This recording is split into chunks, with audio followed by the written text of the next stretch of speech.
Hey YouTube, this is the 8th episode in the Ukrainian Mercenary Series, which is only being done in order to raise publicity and support for Miss Ashley Oosthuizen, who continues to serve a life sentence inside a Thai prison, given at 21 years old. And so if you have not already subscribed, take half a second, do that now, because she's the only reason that I was in Ukraine fighting in the first place, and the only reason that I'm doing these videos. And so the last video left off with our squad having completed 2 parts of a 3-part mission. We had left the orphanage and went to a forward operating base on the outskirts of a little town called Huliapol, consisting of an abandoned grain silo. From there, we were ordered to assault an enemy hedgerow that was outside of an enemy-held village called Doroshanka.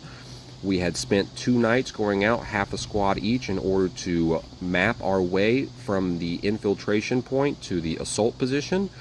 And the last episode left off with Vitaly and Kenny successfully finding the conclusion of that route so that we could actually make the planned assault on the 3rd day. And so on that 3rd day, after myself and the rest of the squad had woken up and gotten situated, we had another squad briefing with Jay over in the middle part of the grain silo. And so he laid a map down and started to basically go through what I've just told you about, the recap, what we had done, and then informed us that he had just finished a meeting with the Ukrainian High Command, and they had given us the green light to go ahead with the planned assault operation. And so we were under the GRU. We weren't under the regular Ukrainian army. We were under one of the intelligence branches. And so once that go-ahead came, then that was all we needed, and Jay proceeded to lay out the plan, which was basically that we were going to go back to the same position that we had got dropped off at before, follow that same route, the inverted U around the rapeseed field, through that hedgerow to the railroad, and then over that, and at that point we would use the footpath that Vitaly and Kenny had found. And so he continued, Jay, to trace our route up on this footpath to the bend in the hedgerow, and at that point we were told we'd go from our single file formation that we used to get to that point into a skirmishing line, and then from that skirmishing line we'd be 400 or 500 meters from the apex enemy position. That is where the artillery would be called in. Vitaly would call in an artillery barrage. We would receive a barrage that would go for 15 minutes. And then after that barrage, immediately following that barrage, we would assault, we would attack through. And that was pretty much the plan. And so a couple things. One, the reason that it's a 15-minute artillery barrage is because any longer than that allows for the Russians' artillery to pinpoint where the Ukrainian artillery is firing from and to counter battery fire to destroy the Ukrainians. And so what the Ukrainians have to do is they have to fire these 15-minute barrages, and then they have to immediately emergency pile everything back up, move the entire apparatus to a new position, unload, and then they can do another barrage. If they do not do that, then they will very quickly get themselves blown up. And so we only had a 15-minute barrage, and then after that it was on us to assault through the rest of this position. And so, after Jay had told us what the plan was, then he opened the floor to questions, and there were a couple that I remember. JT was the first. He wanted to know what time the artillery was supposed to come in, and Jay told us that it was supposed to come in around 5 a.m., but that Vitaly would have the final word as the commander about when they would actually begin the firing at.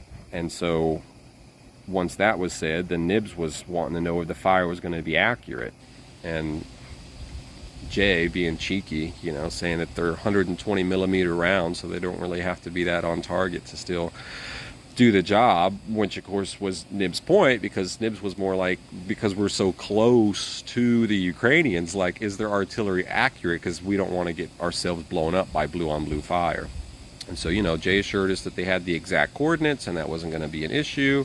So there was really nothing else to do, except go with it. And so then Matt had a question, and he was looking at the map, and he was asking about the tree line that we were supposed to embed into, that was, right before the firing position, where we were going to embed to while the artillery fired and then attack from. And he was like, has that been cleared for mines and booby traps? And Jay, quote, "Fuck the booby traps." That's what Jay said. And so even JT was like, you know, like even Kenny was like, you know, like, fuck the booby traps. You know, like, he's like, fuck the booby traps. Like, we're just gonna go and we're just gonna get it done, right? And so that was a really big red. This is our commander. This is our squad leader, right? Fuck the booby traps. Okay, so, you know, that was some red flags. But then, you know, Bush comes in. He's like, I'm just glad I'm finally going to get to kill me some Russians, you know? And so, you know, then Jay takes back over. And he's like, once the assault starts, we're going to clear through these 2 kilometers of hedgerow. And then we're going to push on until we get to the outskirts of town and hold there until the Ukrainian regular soldiers push down from the north. And then Mitch, you know, he's like, 2 kilometers, you know? Because, again, we're just like one squad. And Jay, you know, Jay's he's you know, very optimist. We're gonna be fine. Everything's, you know, good. Artillery's gonna take everyone out. The Ukrainians are gonna push from the north. There's only 15 Russians. Yada yada yada. And so then I had a question, and I was like, okay, well, you know, that's all fine and good, but once we actually push these Russians out and then we move into this position, like, what's going to stop the Russians from then immediately themselves just opening up their artillery on us? Because it's like, now they know that their own soldiers are killed or not there, and we are there. So they know their position. What's to stop that? And then, you know, Jay, again, just basically answer for everything. We're not going to be there long, right? We're going to move through 2 kilometers, just assault through this position. The Ukrainians are going to be right there on the money. They're going to start pushing down, and then we're going to retreat, get out of there, back to the extraction point, zip, zip, good to go. And so, you know, Zeb, he's like, well, you know, hell, I'm all for not sitting around here, but can't we move up this extraction point some? Because hell, I mean, you know, he starts talking like we're getting dropped off here. We have to move all this way into position. We have to wait until this artillery. Then we have to assault through 2 kilometers. We might have injured guys. We might have dead guys. We have to get by. We have to go 2 kilometers back the other way, and then all the way back to the original extraction point. You know, he's like, can't we get this moved up? And, you know, Jay's like, good shout, good shout. You know, yeah, I'll talk to Vitaly about it, see about it getting moved up. And, you know, that was pretty much was it. After that, no one had any more questions. And so Jay was like, okay, well, you know, get ready to go. Make sure you get some rest, get some chow. We're going to be moving out at 11. We'll do a weapons check at 10:45. You know, hoorah. And so debriefing broke up, and, you know, the day went on. And when nighttime came, again, 10:30, I probably woke up pitch black inside the silo. So you have to immediately put your headlamp on before anything else. You turn that on, and all you can see is right there what's in front of you. You can hear people moving around. They're starting to get, and you can see other headlamps now too. Other people are getting ready. They're standing, or they're sitting, or they're crouching by their packs or their gear. They're making sure everything's tight. We've been passed out frag grenades. No, we didn't. About to be. And so, you know, get our gear, getting everything ready, get everything ready to go, you know, load up, and then go over to the point where we do the weapons check. And then over there we get 2 frag grenades apiece. Okay, and so we do our checks, we do our comms check, and then basically, you know, it's good to go. And so, you know, the only reason, right, that I'm standing there loaded down, right, I have an RPG-7 that I was assigned and I've been practicing with all afternoon, so that I can just immediately go from running with my AK to just kneeling position, yank that off my shoulder, prep it, prime it, aim it, fire it, toss it down, and then keep on moving. You know, it's like, why am I doing this? Why am I over there in pitch darkness with these other guys loaded up with 13 magazines about to go out and attack some Russians in a hedgerow in Ukraine? The reason is for love for Ashley Oosthuizen, because I told her that I would get her out of Thai prison, out of her life sentence. And so with people like you subscribing, it's going to allow for a movement to form that's so large that it won't be able to be ignored. And then Ashley will finally be able to go home. And so the only reason that I'm standing there with these guys going through these checks, getting ready to walk out the door, bang, bang, bang, bang, as we, you know, walk over the the sheet metal on the floor in the door of this iron portal is for Ashley Oosthuizen, to get her publicity and awareness. And so again, friends, if you could just click on that subscribe button, I think I had done a lot to warrant such an action in order to help gain the freedom of a real live human being currently languishing in misery right now. So please subscribe. And so after that, you know, we leave as a squad. We start walking through the silo. Red lights, beaming, loaded up, ready to go. Warriors. We make it to the back rear door, as I said, bang, bang, bang, bang, bang, bang. As you know, as each man steps on that sheet metal that lines the bottom of the portal and walks outside. And then when we get outside, there's 3 vehicles this time because we got more guys. All blue headlights, all come up within 30 seconds, ready to go, choreographed, synchronized. So again, we pile in. I don't remember. I think I was in the 2nd vehicle this time. I remember always when I was in the 1st vehicle because I'm always worried about hitting the mines and getting blown up. So I must have been in the 2nd vehicle. So anyway, same thing, right? You get in this vehicle, you turn the light off, you don't see anything. You're just in this little cab with these guys and no one's really saying much. People are very pensive and quiet. There's like, you know, hey, can I do a comms check? Or people are doing last minute, you know, moving around trying to get situated. There's really not a lot of small talk. Everyone's thinking to themselves. And so you're inside this vehicle and you start to drive. You start to drive through this compound, and on your way out you see shadows in the darkness, and they're waving and they're saluting because they know that you're going out, and they know that you're going out to, you know, to fight. And so, you know, they're giving you these salutes and everything from the darkness as you drive up to the gate, and they lift the gate up and you bust that right and you weave through the obstacles, through the barriers, and then you're on that little country road. And then you just drive until that first lead vehicle busts a left off onto the gravel, and you follow it, and the gravel turns into dirt, the dirt turns into the tractor pass, and before you know it, you have no idea where you are. You're just in a void of blackness with a little ray of light in front of you, and then the 2 brake lights of the vehicle ahead, and that's it. And you have to stay close enough to that vehicle, because if you don't, then you'll lose sight of the vehicle because everything is so blacked out. And you're rumbling and you're jumbling and you're packed in like sardines. You can hardly move, and you're thinking whatever you're thinking until eventually you stop and the call comes. Okay, guys, it's time to go. And so it's time to go. And you know, once you step out, at least for me, it's always very quiet. There's really not a lot going on.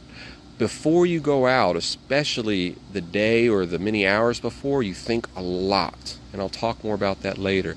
But when, at least for me, when you actually, as soon as you hit the ground and you're there, you just switch. Something switches on, and a focus takes hold, and you're there, and there's nothing else except the mission. And so once we arrive there, then Kenny, you know, he gets out, and he comes back and starts to put us in our order. And Gary had comms. Gary was in the very rear. Dom was in front of Gary. I was in front of Dom. Dom's my battle buddy, so we're always together. Rich was in front of me, and I don't really know who was in front of Rich or the West. I know that Vitaly, Jay, George, those guys, they were up in the front, but I'm not really sure about the rest of the lineup. But once we were all outside and in that single file formation, those 3 vehicles immediately turned around, they drove off and they left us there, and then it was on us. It was on us to do what we came there to do. And so that's what we started to do. The squad moved out, no sound, all hand signals, no calls, and we proceeded to go up that first field like we had done the last time, to the top, turn left, follow that second top path that had the really difficult sort of thick mud, like walking in loose sands, not really having to worry too much because we've already been there the 2 nights before, so we feel confident it's cleared, so we're not really stopping or slowing down. It's a good pace. It's cold still, you can see your breath, but you're not very cold for long, you actually start to sweat because you're moving. And you're moving under a lot of weight, and especially when you're moving in that heavy sort of sandy dirt, you have to exert a lot of force and pressure to move around. And so we're moving through this darkness, following the same course until we get to that gap at the top of the field where we have to stop and then hold position as one by one we run across and continue moving forward, now down the opposite side of the rapeseed field to where that gap is that goes to where the railroad tracks start. And so once we got into that gap, then we held position there, and George and the front people, the people that had the imagers, the thermal and the NVGs, then they went forward and they scouted out to make sure that they didn't see any Russians, obviously any enemies that were over there.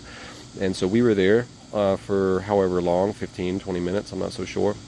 And then they came back and we got the call. And so whenever we stopped, right, so as soon as we stopped in this gap, then we immediately formed into a defensive perimeter, 360. You know, so whenever we stopped like that, that's what we would do. We would get into a perimeter. But then once we got the call to keep moving, then we stood up and got back and, you know, into the original positions, every man in the same spot, and we proceeded forward. And then we moved over the railroad tracks. And once we moved over the railroad tracks, then before long we went straight and then to the right, and we were on this little footpath, the footpath that Battalion Kinney had found the previous time out. And so we're on this footpath, which truly is a footpath. It's not it's less than a meter wide.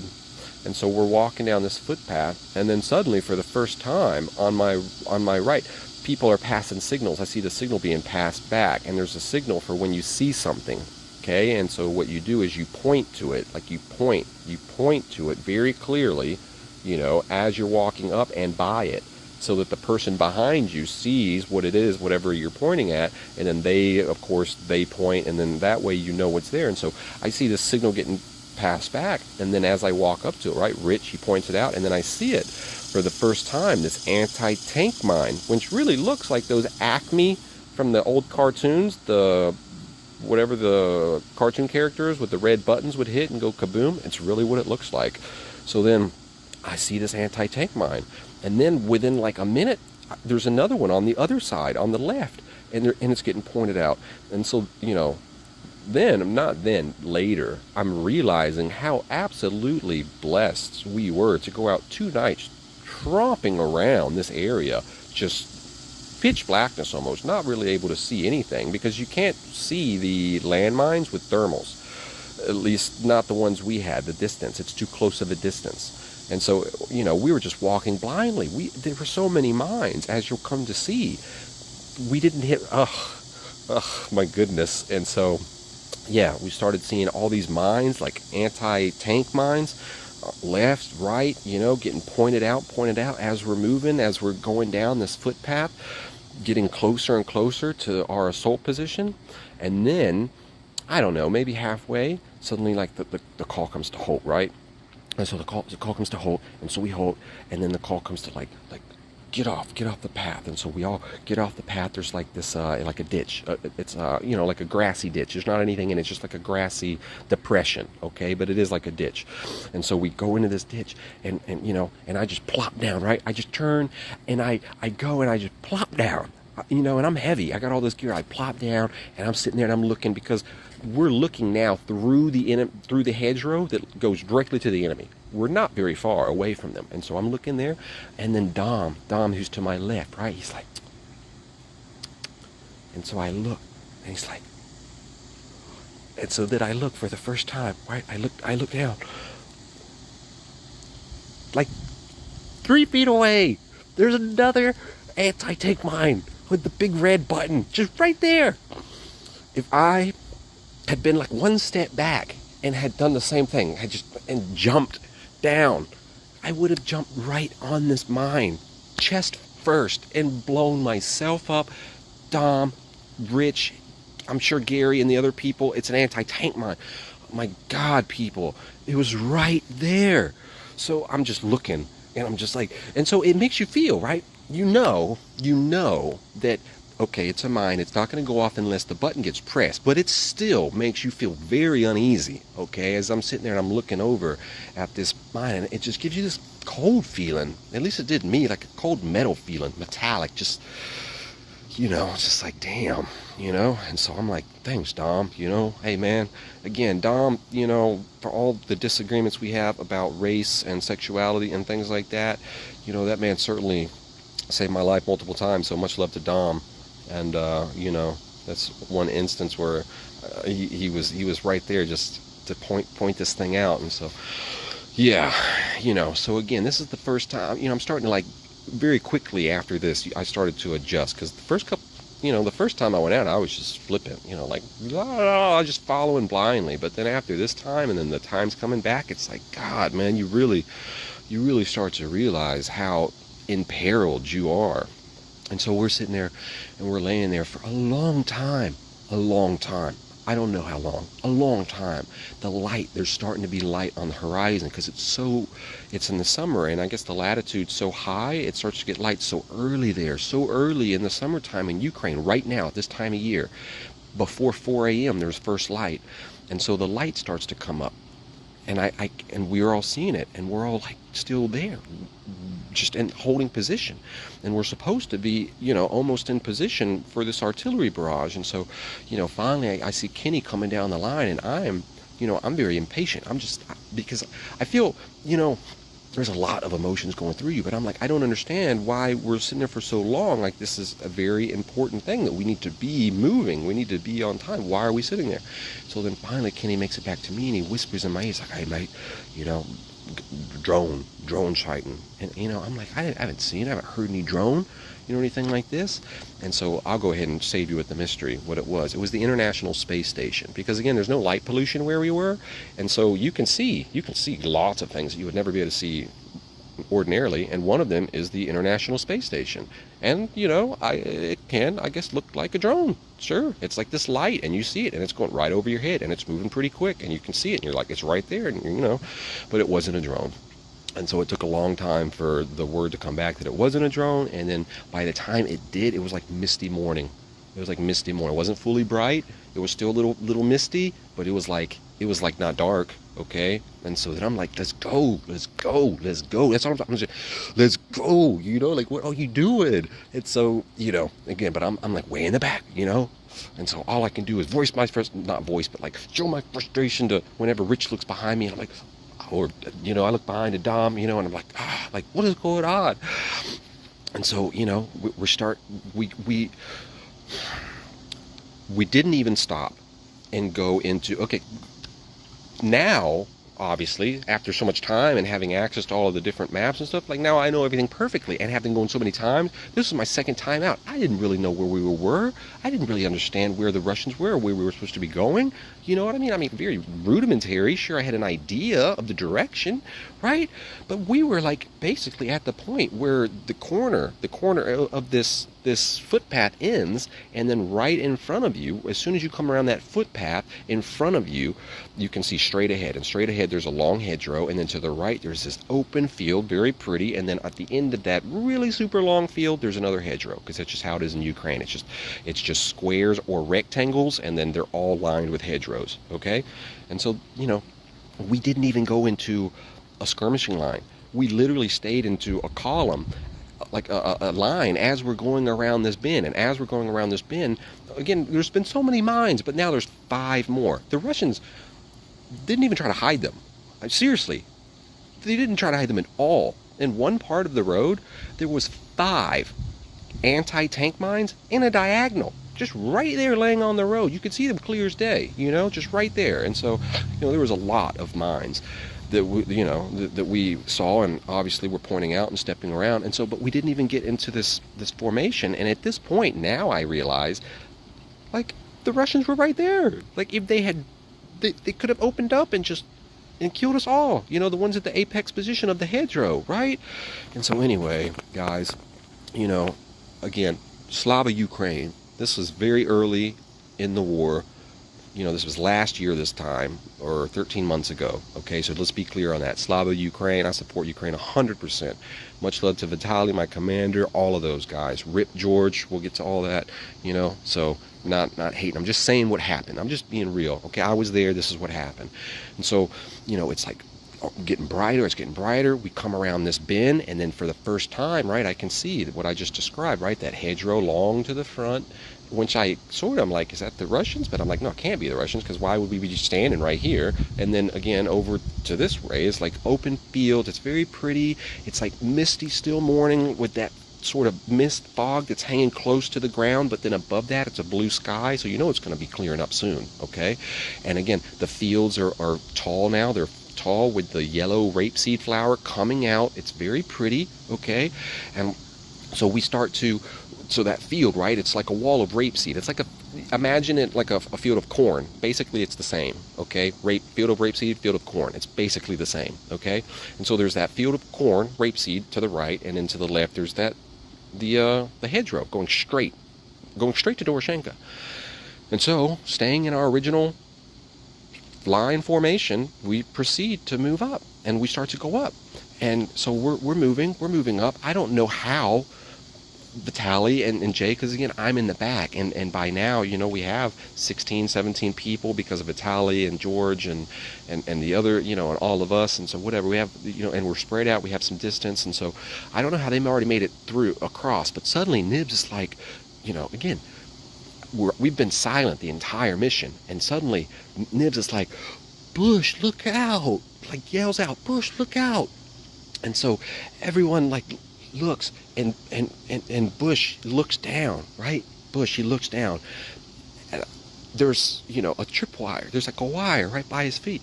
And he's like, watch where, Nibs, watch where you step. And so, Bush looks down, he says, what, this? And he steps on it. And he steps right on it. He steps right on the wire. And so everybody, except for Bush and Zeb, okay, so I know, yeah, Zeb was right in front of Bush because they were basically right beside each other. Everybody else immediately jumped down, hit the deck, right? No explosion, okay? So, we start slowly getting back up, and Bush and Zeb, they're just looking like, not really processing how close they came to death. And then Matt's like, it's already been triggered, it's already been hit. And he points over to a dead deer. There's like a carcass of a dead deer that's been like blown open, its whole side's blown open. And so, right, so the only reason that some people didn't get blown up right there is because a deer had saved the day for us. And so again, this happens, and this is like the gap. This is that little gap between the bend and the start of the hedgerow leading to Doroshanka, right? There was a tripwire between the gap, and so now we're clearing that gap, and now we're adjoining. We are right beside the enemy-held hedgerow. Although I'm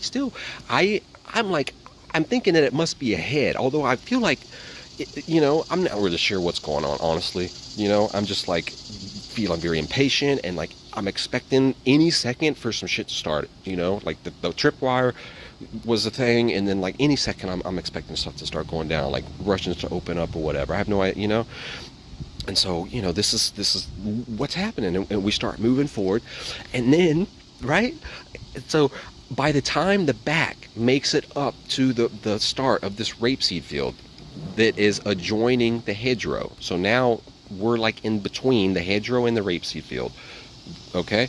And so as we had got to the back, to the start of this, right? So the front had already moved down, I don't know, 100, 200 meters, whatever, because we had spaced out more, and it was getting lighter and lighter. I mean, seriously, you could see us now. It was basically full day, okay? Almost full day.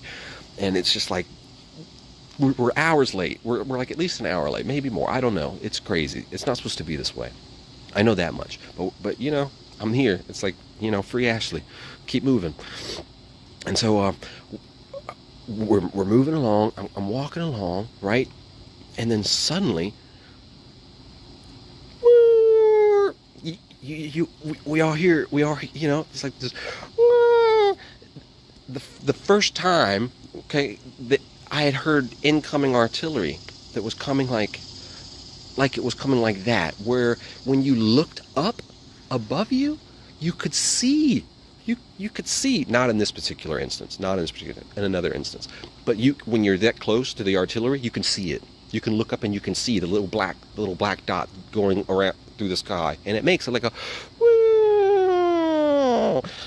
right. And so as this suddenly, right, we're just walking, and then that starts.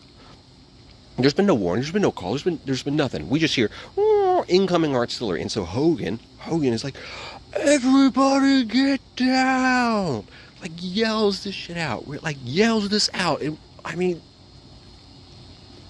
oh my God. And so yeah, like, what do you do, right? I just dove to the right. I just dove right to the right of me into this field of rapeseed. I just dove into the field of rapeseed, full prone, lay down as flat as I could, it comes in like loud, really close, and then it hits. And so when artillery hits, like when I was in the Marine Corps, I did demolitions, but when artillery hits, it's like a it's a force of impact that you feel. It's a concussive blast. It sounds like the world being broken up, okay? And so this first impact, right, it happened, I don't know, maybe 500, 600 meters away, which sounds like a long way, but these are big shells. And so again, like this huge impact. And as soon as I lifted my head up and I looked over towards the front of the squad, I never forget, I saw Kenny. Kenny looked up and he was just like that. So he was like, oh, to Jay, and he was like, oh, we gotta get out of here. And I don't know what Jay said, right? And so then, you know, I'm sitting there laying down, and some more shells start coming in. They start coming in, and very quickly, like, I see that they're landing.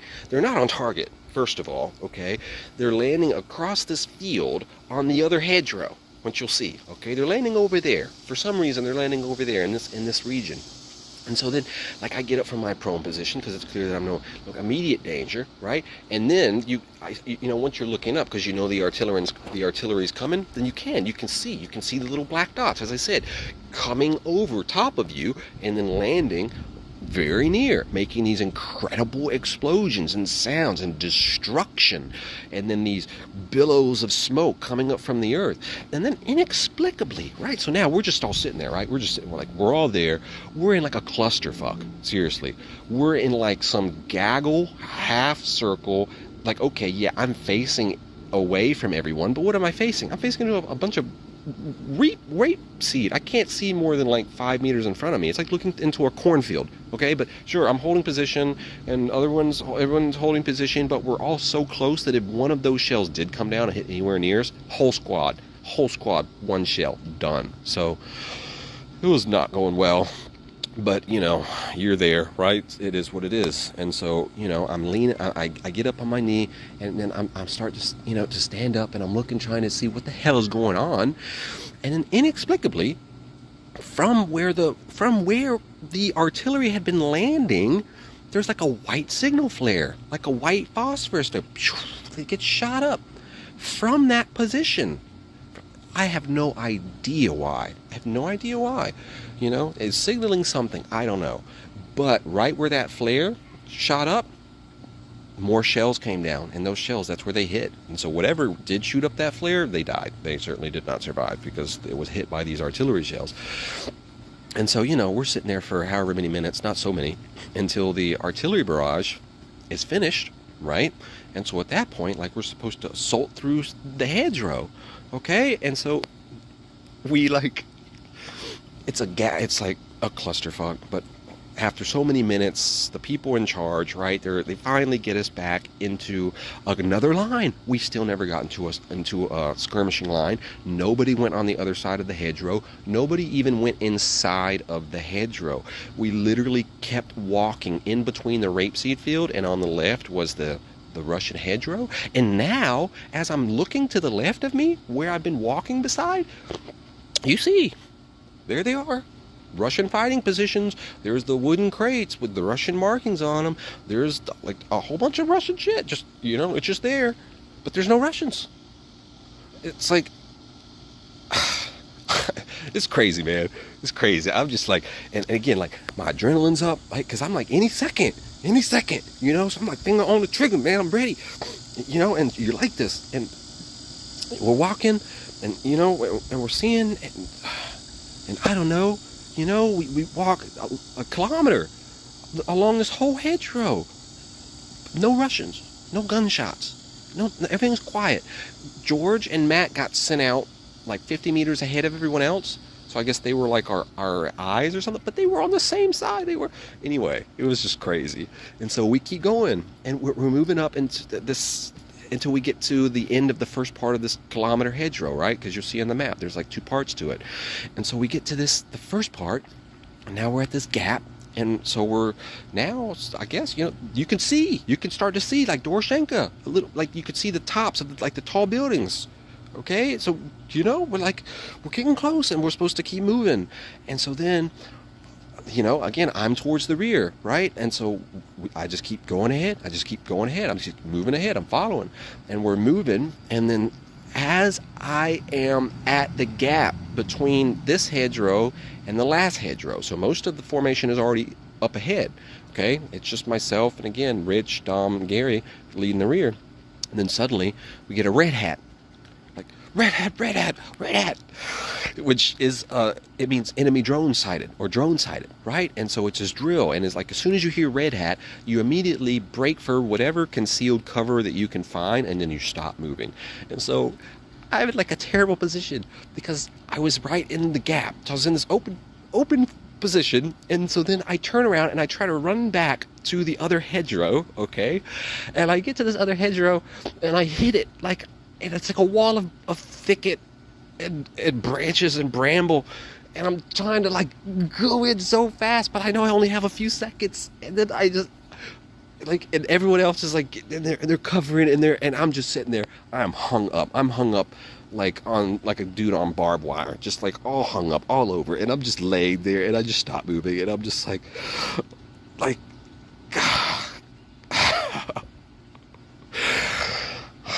it's just like, Jesus Christ, man, this is unfucking believable. And so, you know, I'm just laying there, I'm just literally hanging out, my full body weight, but the branches are not letting me through, so I'm just hanging there, you know, hoping that this drone is not, you know, whoever's driving this drone is found like, what the fuck is this guy doing? And so, you know, I'm hanging out there until finally, you know, we get the word to go back. Like, so then, like, I try to, you know, I'm forced myself, and then I'm like, what the fuck, man? Like, you know, to the people behind me, and Gary's like, fuck, man, I don't know. And Dom's like, you know, I guess Dom's used to this shit, but I'm like, what the fuck, dude? I'm like really upset at this point, you know? It's just like, but you know, again, I'm in the back, and so they start snaking back around, and, you know, I free myself from the brambles, and I get back into the formation, and we start to follow them back the way we came, back down the hedgerow, onto the Littlefoot Road with the 5 anti-tank mines laid diagonally, the footpath with the 10-15 mines, like, you know, the whole thing, just walking back. Okay, and then, like, by the time you start walking back, even by the time we got to where those the landmines, the diagonals were, and that adrenaline is left because you know that, like, there's nothing happening. My God, again with the shoulders, the intensity of the pain from the shoulder burning was almost unimaginable.